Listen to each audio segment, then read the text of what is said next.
ne s'écoulait pas au Maroc, que des milliers de citoyens ont envahi les rues des grandes villes du royaume, dénonçant la corruption et la répression.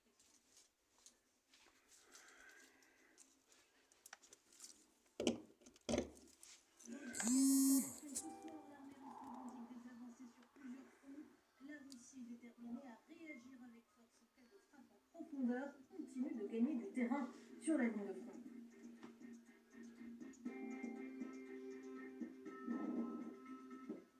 Enfin, le 7e art rencontre le militantisme à la Cinémathèque d'Alger pour la manifestation Panorama du film Sahraoui. On vous emmènera au cœur de cet événement dans cette édition.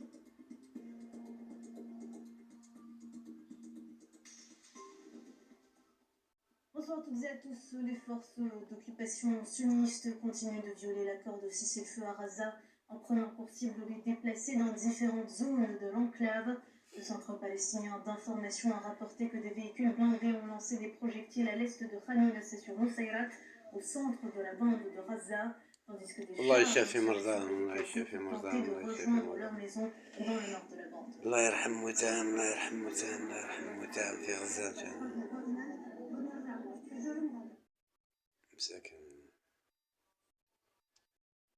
L'ONG Médecins sans frontières a déclaré que l'entité sioniste continuait d'utiliser l'aide humanitaire comme moyen de pression contre les Palestiniens dans la bande de Gaza, et ce en violation flagrante des termes de l'accord de cessez-le-feu censé être entré en vigueur depuis le 10 octobre courant.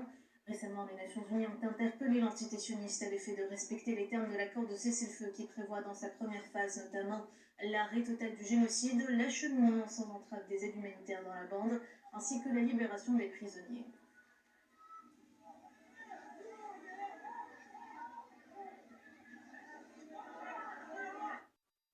De son côté, l'Organisation des Nations Unies pour l'enfance a lancé ce dimanche un appel urgent pour lutter contre la famine à Gaza.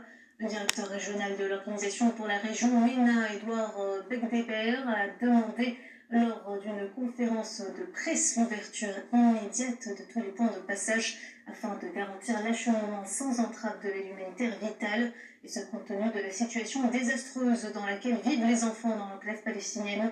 A noter que l'UNICEF a recensé pas moins de 58 000 orphelins et plus d'1 million d'autres enfants vivant quotidiennement dans l'angoisse pour survivre.